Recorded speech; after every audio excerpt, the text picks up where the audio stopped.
वो ये है कि हम लोग चुनाव हम अपने कंडीशन में हम लोग लड़ेंगे। हम अकेले लड़ते हैं इलेक्शन में। कोई भी चुनाव आप देखिए, आप मेघालय के इलेक्शन देखिए, नागालैंड में देखिए, उससे पहले मणिपुर में देखिए, हर चुनाव में हम लोग अपने आइडियोलॉजी के बेसिस पर हम लोग पब्लिक के लोगों ने हमें कांटेक्ट किया है और हमें अच्छा रिस्पांस हर जगह से मिल रहा है। और इसके बेसिस पर हम लोगों ने हमारे पार्टी के जो अलग अलग सिचुएशन अभी हुआ है, ये बहुत अनफॉर्चुनेट सिचुएशन है और ये एक ऐसा सिचुएशन है जैसे हम चाहेंगे कि इसे हम लोग जितनी जल्दी हो सके इसको रिजॉल्व करें। सबसे पहले मैं आप सबका धन्यवाद कहना चाहता हूं कि आप लोग आज इस प्रेस कॉन्फ्रेंस में आए। हमारी नेशनल पीपल्स पार्टी की जो राष्ट्रीय या नेशनल कमेटी की जो मीटिंग हुई वो आज दिल्ली में हुई और हमारे पार्टी के अलग अलग स्टेट्स के अध्यक्ष, अलग अलग स्टेट्स के हमारे एमएलएज और नेशनल कमेटी के मेंबर्स आज इस मीटिंग में देश के अलग अलग स्टेटों से और अलग अलग कोनों से आज इस मीटिंग में भाग लेने के लिए आए। इस मीटिंग में हमने पिछले ये इलेक्शंस में जो मेघालय में हुए, मणिपुर में हुए, नागालैंड में हुए, इन सभी स्टेटों में जहाँ जहाँ इलेक्शंस हुए उसका हम लोगों ने रिव्यू किया और अलग से जो हमारे एमएलएज जो इस इलेक्शन में जीते उनका हम लोगों ने फेलिसिटेशन प्रोग्राम भी आज किया। नेशनल पीपल्स पार्टी एक ऐसी पार्टी है जिसे हमारे नेता और हमारे फाउंडर लेट पीए सांगमा जी ने इस पार्टी की शुरुआत की और उनके जो अलग अलग विजन्स थे, उनके आइडियोलॉजीज़ के बेसिस पर हम लोगों ने पार्टी को आगे बढ़ाई। और आज मुझे खुशी है कि नेशनल पीपल्स पार्टी पूरे देश में नेशनल पार्टीज़ के बीच में एक नेशनल पार्टी, 6 पार्टी हैं आज जो नेशनल पार्टी हैं, उसमें से नेशनल पीपल्स पार्टी भी एक पार्टी है। और नेशनल पीपल्स पार्टी इन 6 पार्टियों के बीच में सिर्फ एक ही ऐसी पार्टी है जो नॉर्थ ईस्ट से है और हमारी नेशनल पीपल्स पार्टी भी ऐसी पार्टी है जो नेशनल पार्टी स्टेटस में नॉर्थ ईस्ट स्टेट्स के वजह से आज हम लोग नेशनल पार्टी लेवल तक पहुंचे हैं। तो आज हमें बहुत खुशी है और हमारा जो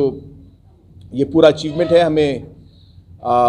हम ये पीए सांगमा जी को डेडिकेट करते हैं क्योंकि आज उनके विजन के बेसिस पर आज हमारी पार्टी इस लेवल तक पहुंची है। और इस आज के नेशनल कमेटी के मीटिंग पर आज हम लोगों ने आने वाले चुनाव के बारे में बात की। आगे आने वाले हमारे अलग अलग स्टेटों में चुनाव होंगे। हमारी कोशिश यही रहेगी कि हम लोग हमारी पार्टी को और भी आगे बढ़ाएं और अलग अलग स्टेटों में हम लोग चुनाव लड़ें ताकि हमारी पार्टी का जो प्रेजेंस बाकी स्टेटों में भी हो।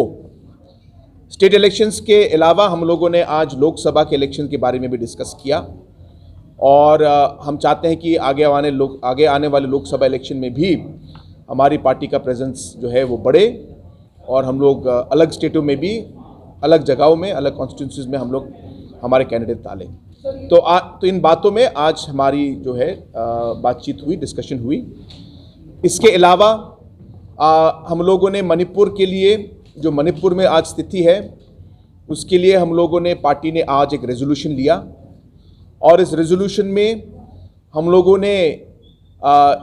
शांति के लिए, पीस के लिए हम लोगों ने वहाँ पे हमारे रेजोल्यूशन में हम लोगों ने इसको टेकअप किया है। We've requested that peace should prevail and we have also resolved that we will reach out as much as possible to different communities and different areas so that we are able to bring back peace in Manipur. And we've also resolved that as a political party we will do whatever possible from our side to help in ensuring that peace comes back and also help in the overall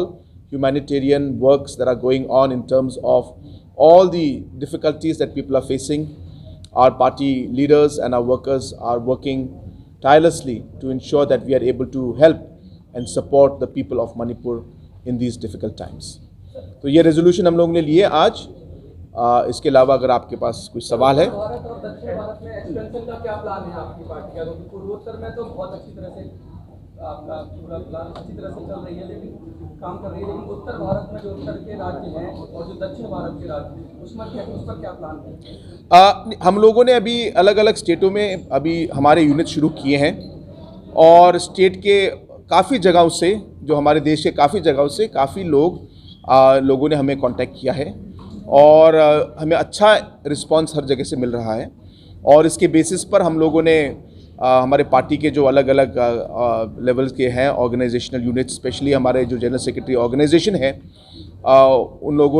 उनकी तरफ से हमारा काफ़ी movement रहा है। और आगे आने वाले समय में हमारी पूरी कोशिश रहेगी कि हम लोग पार्टी को देश के अलग अलग भागों तक पहुँचाएं। देखिए मैं ये चीज़ आपसे मैंने पहले भी मैं कह चुका हूँ कि जब इलेक्शन आता है तो हमारा जो आइडियोलॉजी और हमारा प्रिंसिपल जो है वो ये है कि हम लोग चुनाव हम अपने कंडीशन में हम लोग लड़ेंगे। हम अकेले लड़ते हैं इलेक्शन में। कोई भी चुनाव आप देखिए, आप मेघालय के इलेक्शन देखिए, नागालैंड में देखिए, उससे पहले मणिपुर में देखिए, हर चुनाव में हम लोग अपने आइडियोलॉजी के बेसिस पर हम लोग पब्लिक के पास जाके हमारी जो सोच है वो पब्लिक को बताते हैं और उसके बेसिस पे हम लोग चुनाव लड़ते हैं। पॉलिटिकल सिचुएशन इलेक्शन के बाद अलग है, वो दूसरी बात है, लेकिन हर इलेक्शन में तो अभी भी आगे आने वाले चुनाव में भी हमारी एनपीपी पार्टी एक इंडिपेंडेंट पार्टी होके हम लोग अपने टर्म्स पे हम लोग इलेक्शन लड़ेंगे। समाज में जिस तरह मणिपुर के अंदर हो रहा है, हिंसा हो रही है, जिस तरह दो कम्युनिटी के बीच में, मैथई और कुकी कम्युनिटी के बीच में लगातार मणिपुर जल रहा है, उस पर क्या कहेंगे और कैसे अब थोड़ा थोड़ा जो नॉर्मलाइज हो रहा है, जो खाई आ गई दो समाज के बीच, उसे कैसे बांट सकती है आपकी? देखिए, जो भी सिचुएशन अभी हुआ है ये बहुत अनफॉर्चुनेट सिचुएशन है और ये एक ऐसा सिचुएशन है जैसे हम चाहेंगे कि इसे हम लोग जितनी जल्दी हो सके इसको रिजॉल्व करें। तो हम लोगों ने काफ़ी लेवल्स पर, अलग अलग लेवल्स पर हम लोगों ने सबसे बातचीत की है और हमने सबसे रिक्वेस्ट किया है कि हमें शांति लानी चाहिए वापस। और अलग अलग इश्यूज़ कम्युनिटीज़ के हैं, अब डिटेल में मैं कहना नहीं चाहता वो क्या क्या इश्यूज़ है, लेकिन अगर उस पर सही कदम उठाया जाए, उसमें बातचीत अगर हो और अगर अलग कॉन्फिडेंस बिल्डिंग मेजर्स अगर हम लोग ले, तो मुझे उम्मीद है कि हम लोग वो इश्यूज़ को ओवरकम कर सकते हैं। लेकिन इसमें भारत सरकार की तरफ से भी, स्टेट लेवल से भी काफ़ी काम करना पड़ेगा, तो हमारी बातचीत उसमें भी जारी है। देखिए, हम लोग तो चाहेंगे कि हमारी पार्टी जहाँ जहाँ हमें एक अच्छा बेस और हमारा अच्छा रिस्पांस मिले, हम चाहेंगे कि हम लोग उन एरियाज़ को हम लोग स्टडी करें और उसमें चुनाव लड़ें। तो अभी हमारा जो है ओवरऑल इन जगहों में हमारा जो एक्सपेंशन या आगे चलने के लिए हम लोगों ने जिस तरीके से हम लोग आगे बढ़ रहे हैं, हर एरियाज़ में, नॉर्थ ईस्ट के स्टेट स्पेशली में हम लोग का काफ़ी यहाँ पे डिटेल में हमारा स्टडी हो चुका है और काफ़ी स्टेट्सों में हम लोग का हमारी सोच है कि हम लोग उनमें आगे चलें। लेकिन ये सब अभी हमारे नेशनल कमेटी के लेवल पर डिस्कस हुआ है और इसे हम लोग अभी डिटेल में और डिस्कस करें, फाइनल डिसीजन लेंगे। अब आसाम सीएम के साथ और उनके रीजनल कमिटीज़ और मेघालय गवर्नमेंट और उनकी रीजनल कमिटीज़ का हमारा जॉइंट मीटिंग 24 तारीख को गुवाहाटी में 11 बजे है और उस मीटिंग से हम लोग जो है सेकेंड फेज़ की जो बातचीत है हम शुरू करेंगे। हम चाहेंगे कि ये जो रेजोल्यूशन जो एरियाज़ हैं ऑफ डिफरेंसेस, ये काफ़ी कॉम्प्लिकेटेड हैं और अभी भी इन जगहों में बीच बीच में टेंशन होते रहता है। तो हम चाहेंगे कि ये सिचुएशन जितनी जल्दी हो सके इसको हम लोग रिजॉल्व कर पाए, लेकिन क्योंकि कॉम्प्लिकेटेड है तो थोड़ा समय लगेगा। और हमारे पूरे एक्टिविटी में और पूरे काम में हम लोग चाहेंगे कि हम लोग जितना पब्लिक के साथ हम लोग कंसल्ट कर पाए,